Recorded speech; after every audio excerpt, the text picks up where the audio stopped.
Here's a poem that Vili Fualaau wrote when he was 12 years old, and I am paraphrasing here. I think of all the education that I missed, but then my homework was never quite like this. Ow, got it bad, got it bad, got it bad. I'm hot for teacher. I got it bad, so bad. I'm hot for teacher. And that was insensitive, but, why not? I mean, this whole Kay Letourneau thing has been covered 3 ways to Sunday by every tabloid TV show and elsewhere and podcasts.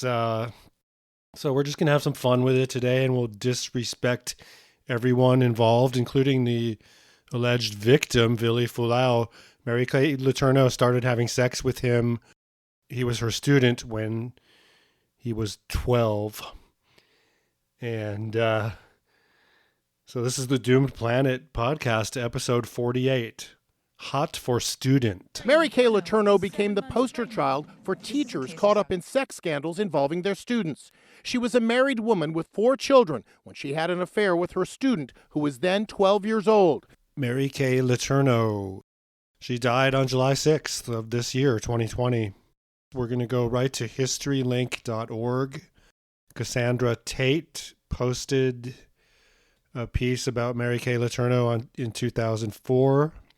She was at one time a respected elementary school teacher in Burien, Washington, and became a convicted sex offender. Her illicit relationship with a student has repelled and fascinated people around the world. Letourneau was 34 when she started sleeping with Fualaau, who was 12. He was in her 6th grade class. Doesn't seem quite right. She was pregnant with the first of their 2 children when she was arrested in 1997. Second-degree child rape. She pleaded guilty, sentenced to 7 years in prison. Most of the sentence was suspended on condition she enter treatment and have no further contact with Fualaau. She called the whole thing a love affair, and he did too, on and off. She conceived a second child with Vili, so obviously violating the no-contact order. An angry judge sent her to prison again, and then she's released in 2004. She remained unrepentant. And so they became a couple. Then they divorced later on at the very end of her life, recently when she was suffering from cancer. He went back into her life and spent some time with her as she lay dying. It was a sad end to this weird story. A family statement declared Mary passed away peacefully after a 6-month battle. She fought tirelessly against this terrible disease. It was sad when she got the news. She was told then that it was stage 4 and fatal. She stayed strong. Mary Catherine Schmitz Letourneau was born in 1962 to a devout Catholic family in Orange County. Her father, and we'll get to him at the end, John Schmitz, was a conservative Republican, a John Bircher type, anti-commie type. In 1972, he replaced George Wallace, the notorious bigot, as the presidential candidate of the American Independent Party, kind of a crypto John Birch, Barry Goldwater, Psycho LaRouche kind of thing. If you didn't know it before, you've now got a pretty good assessment of the communists, criminals, and one world conspirators behind the United Nations. The United Nations exists because the communists, criminals, and one world conspirators want it to exist. So Kay Letourneau's dad was a right-wing psycho, and he had 2 out-of-wedlock children with a former student. So Kay Letourneau was a good teacher.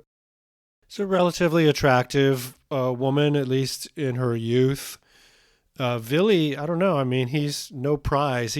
Vili looks just like the average kid. He's not Clark Gable or anything. He's not handsome. Kay, her mental illness is going to reflect in her face in later years. Psychologist, this is History Link, would say later that Fualaau was confused and an emotionally needy child. His home life was chaotic and sometimes violent. So again, Mary Kay is a predator here. Vili is not this perfectly stable, normal kid who is more mature for his age. No, he comes from a fucked up family, didn't know his own dad. So they met early on, and then by the time he was a sixth grader, they were hooking up and having sexual intercourse. The flirtation led to sex in 1996. Mary Kay Letourneau was already married to a guy named Steve Letourneau. He didn't become aware of the sexual relationship until 1997 when he found love letters. They had 4 kids. So again, fine, you're doing a perverse thing, a sex crime with your student, but you're already married and you have 4 kids? What are you thinking? What's going to happen to those kids? So, Steve moves to Alaska and takes the kids just to make sure Mary Kay never has custody of these kids. The tabloids got a hold of these, quote, scandalous sexcapades, school teacher temptress, cradle rob teacher, and her jailbait beau. When Mary Kay Letourneau was sentenced, 100 reporters and photographers from national and international news organizations covered the hearing. God. So Mary Kay does time. She gets out, violates protection order, sleeps with Vili again. And then she gives birth to her second child from Vili in 1998 in a Tacoma hospital. And then hours after the birth, she was returned to prison. So she's fucked up the lives of her 4 original kids. And now, we'll get to Vili's daughters and Mary Kay's daughters. They seem nice now and as stable as they could be, but that's not a way to start life. Is your mom has to go away and she's not going to breastfeed you because she has to go back to prison hours after giving birth. It's sick. The whole story is sick, and that's why the prurient, corporate right-wing media loves this story. It's titillating and scoldy at the same time. It appeals to the Is it a fantasy for a young man to get seduced by their teacher? And everyone will say, oh, well, of course, yes. No, there's a lot of mental illness and manipulation and abuse with this. Mary Kay had occasional contact with her older children when she was in jail. They took advantage of their notoriety, she and Fualaau. She was going to write a book and get an agent, but they never really pulled that off. They might have made some money here and there from some stunts. Fualaau and Letourneau were married in 2005. 2017, Fualaau filed for divorce. He's living in California. Mary Kay became ill with colon cancer, and then she died. There's Fualaau and other family members by her side. We don't know if her original family was there. You only get one mom, so of course they should have been there. Thanks to historylink.org for that. Mary Kay's first husband, Steve Letourneau, they met at Arizona State, prestigious Arizona State University. She later claimed she was not in love with him, but she was urged to marry him by her parents. They moved to Alaska, and Steve was a baggage handler, so not that great for Alaska Airlines. Then he was transferred to Seattle. And they had 4 kids. Why? Who has 4 kids? These in this modern age. Like, replace yourself maybe, but don't have 4 fucking kids. So she went to Seattle University and got a teaching degree and began teaching. The family suffered financial problems, and both parties, according to Wikipedia, engaged in extramarital affairs. The Mary Kay Letourneau story has all the elements that trash corporate tabloid media loves, primarily sexual abuse of a child. And Mary Kay, was featured. There's never been like a Hollywood movie that would be too depressing, but they talked about her on American Scandals, Inside Edition, Today Show. a TV series called Aftermath with William Shatner. The True Hollywood Story, 2020, biography. I think Vili, but especially Mary Kay, you can't blame Vili. They're delusional. They have fame, but they have the wrong kind of fame. They have the notoriety. They're notorious for being involved in a sick situation. And Vili, I'm not sure what he's done with his life, since, I don't know, the last few years, but he's got 2 charming daughters, and he's just got to get on with his life like the rest of us. People magazine, July 7th, the day after Mary expires. Mary Kay Letourneau dies of cancer at the age of 58. The ex-teacher gained notoriety after she was jailed for sexually abusing her student and then later marrying him. And again, when she got out of jail, she was spotted making out with him in a car with fogged up windows. She went back to jail. They let her out briefly because she was pregnant in jail with her second daughter with this guy. So, an endless stream of bad choices. So speaking of fucked up families, let's get to Mary Kay's family. Her father, John Schmitz, was one of the most right-wing members of Congress. 2 of her brothers are currently right-wing psychopaths. John George Schmitz, Mary Kay's father, who died in 2001, is a Republican member of the House of Representatives from Orange County, kind of right-wing, John Birch Society, right-wing, wealthy California area. Extreme right-wing sympathies, like a Bircher, but, far right, what a Tea Party or whatever it's called today. Fascist. He wrote the introduction to a book called None Dare Call It Conspiracy by Gary Allen. That's the twin book to None Dare Call It Treason, which was this anti-communist paperback that the CIA financed, and they printed millions of copies. And if you go to any used bookstore in the country, you're still going to find copies of that.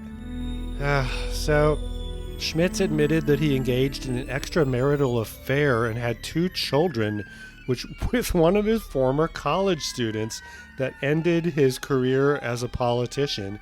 His wife, Mary, was a conservative political commentator. Her career ended too. He had 3 children: Joseph Schmitz, John Schmitz, and Mary Kay Letourneau. Mary's mother, Mary, was known as the Phyllis Schlafly of the West Coast and fought against the Equal Rights Amendment. Schmitz was buried with full military honors at Arlington National Cemetery. He never financially supported or helped raise the 2 children with his lover, Carla Stuckel. Joseph Schmitz, John's son, one of John's sons, is a former executive. He was Inspector General of the U.S. Department of Defense, then a former executive and lead attorney for Blackwater, Eric Prince's right-wing psycho mercenary corporation. Mary Kay, her dad, and her 2 brothers, they're all right-wing psychopaths. And she's like, well, I'm just going to be a school teacher and marry this guy who's a baggage handler for Alaska Airlines. And then she thinks, oh, I'm mentally ill, so I want to have excitement in my life and do bad things that are victimizing this kid. But then we'll convince the kid to fall in love with me. And sure, there was love admitted on both sides. It's a little weird. And then later, Mary Kay is thinking, oh, I'm a celebrity now. This is incredible. I can't believe my life turned out so that millions of people know who I am and admire me and admire the life I have led. I now pronounce you husband and wife. Mary and Vili had 2 kids. Again, Audrey, who's now 22, and Georgia is 21. And, we'll leave them alone and let them be and, hope they have a good life. They certainly have an interesting backstory. So, hey, maybe that gets your foot in the door.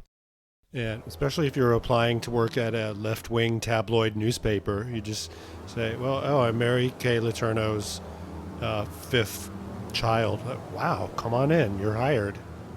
You're going to win the Pulitzer Prize. Starting out like that, find the next Mary Kay Letourneau for us. We need to sell newspapers or advertising or however the media works these days. I have no idea. I think it's just politicians and political parties and super PACs support the media. And they throw in a Mary Kay Letourneau trash story once in a while to further distract us from what's really going on. And of course, what is really going on is that the media works for the 1%, for the wealthy people that are in power and that control our politicians. That is the message that they create. Everything they do props up this message and props up the interests of this ruling class.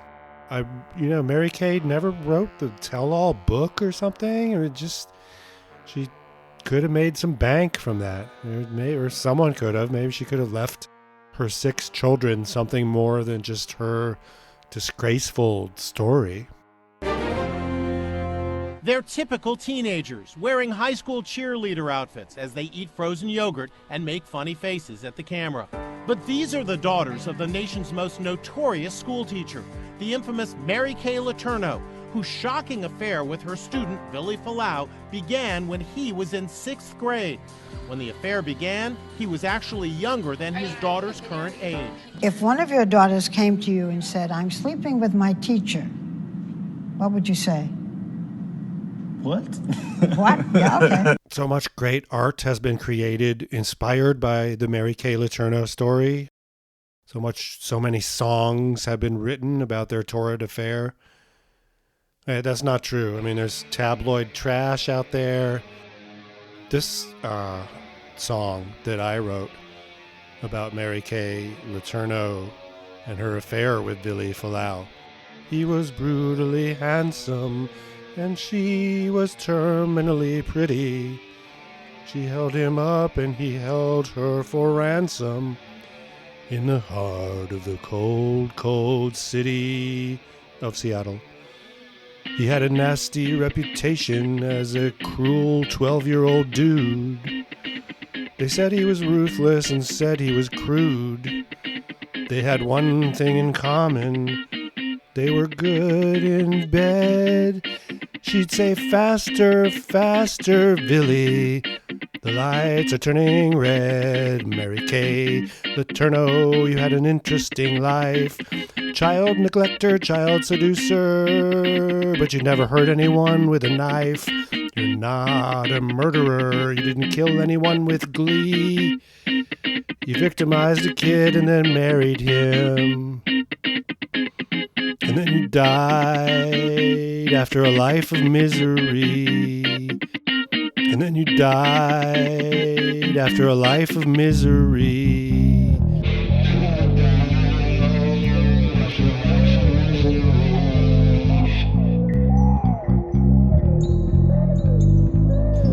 This has been the Doomed Planet. Oh. Okay, so that's it for Mary Kay Letourneau. Now we're going to talk about my friend Merlin, the murderer, real quick here. We'll be right back. My friend from high school, Merlin Ryan, murdered somebody in the 80s. He just got paroled. He spent most of his time at London. That's the Madison Correctional Institution in London, Ohio. He says his friends and family visited him over 600 times. He got fucked over by the parole board over and over again. He served over 30 years. One thing that's infuriating looking at the Madison website is that they work with jpay.com. That's where you can send inmates money.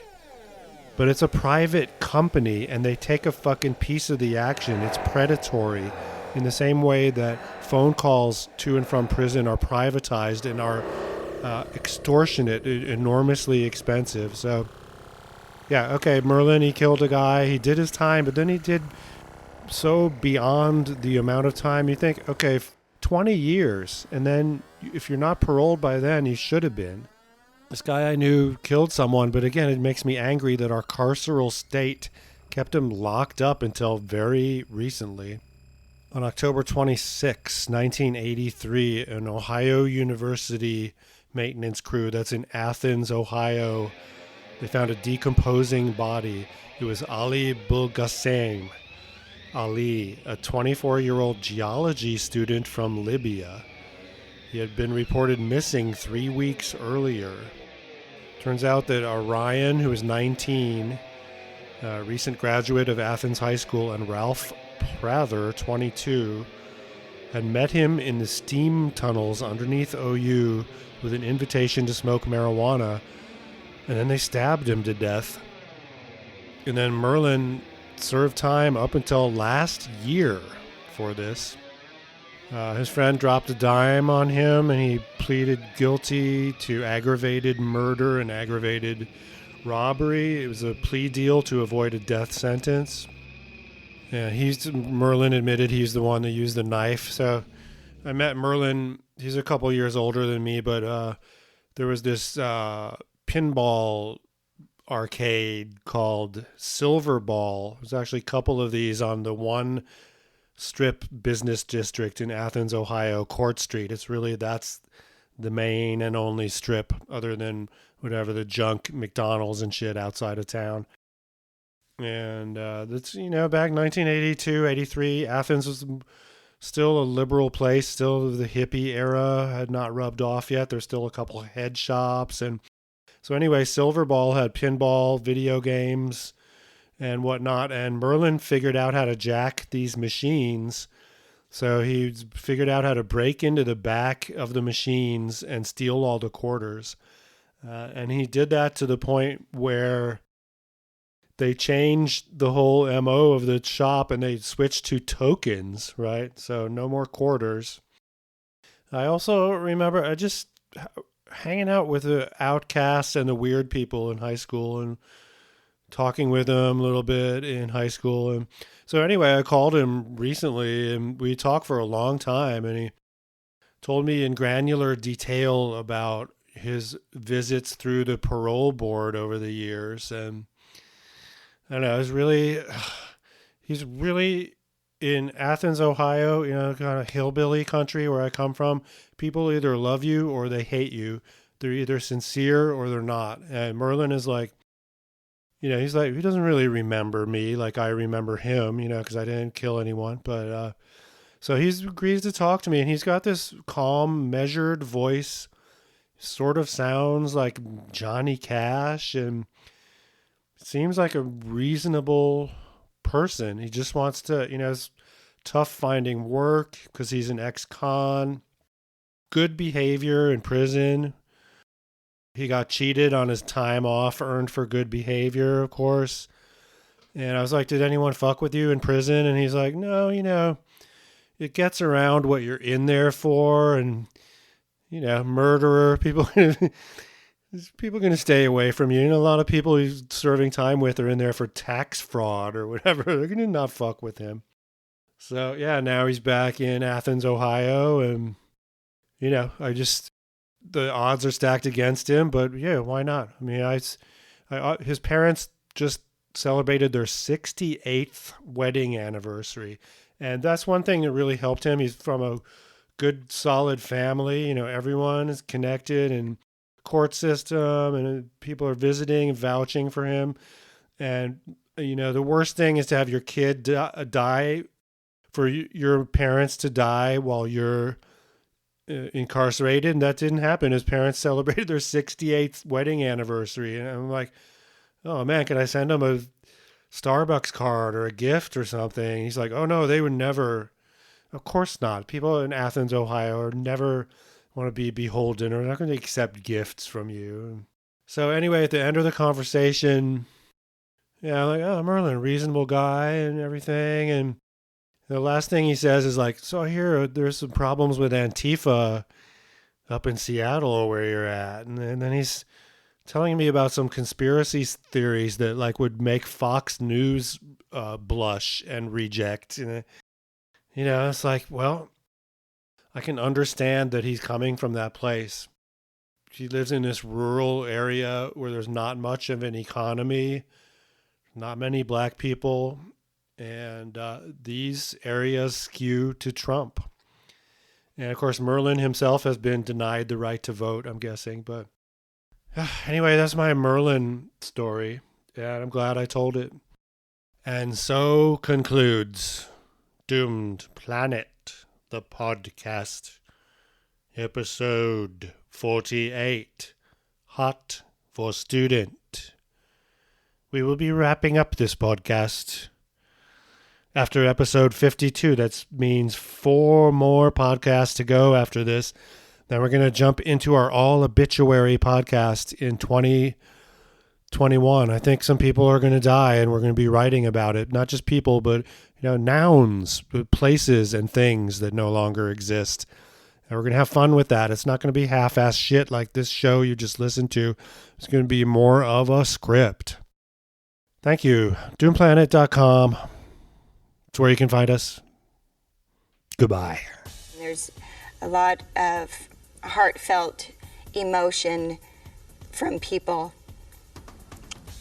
Just, people that said they prayed for us all those years. And Mary Kay Letourneau, the former Washington middle school teacher who made headlines for her sexual relationship with an underage student in 1997, has died. She was 58 years old. Her attorney tells ET Mary was diagnosed with stage 4 colon cancer 6 months ago and spent the last month in hospice care. Quote, her death was fairly sudden. Most of the family, including Vili, were there with her. Vili was giving her 24-hour care for the last month of her life. Vili, of course, is Vili Fualaau, her ex. Mary's attorney added, quote, my hope is that she will be remembered for all the great things she did for everybody in her life, rather than the one mistake she made. In 1997, Mary pleaded guilty to 2 counts of second-degree child rape for her sexual relationship with Vili, who was, at the time, her 13-year-old student. She was sentenced to 7 years in prison, but still illegally continued her relationship with Vili, giving birth to 2 children with the minor by the time he was 15. The first child was born in 1997 while awaiting sentencing, the second in 1998 while she was in prison. I think there were more people with us than the loud voices that were having opinions that you're talking like right now that maybe misjudged. Mary and Vili continued their relationship after she left prison in 2004. 1 year later, in 2005, they tied the knot. She's done her time. Mary's attorney confirms to ET that Vili filed for legal separation in 2017, and after several attempts at reconciliation, they finalized their separation in 2019. Her attorney explained, quote, they couldn't live together, but they always loved each other, and he came back at the end of her life to take care of her as a reflection of that love. Mary, was it worth it? I don't look at life that way. I do my best. Chopping, slicing, heads are rolling, everyone dies. We got pitchforks, torches, and guillotine supplies. 5, 6, 7, 8. Goodbye, this is it.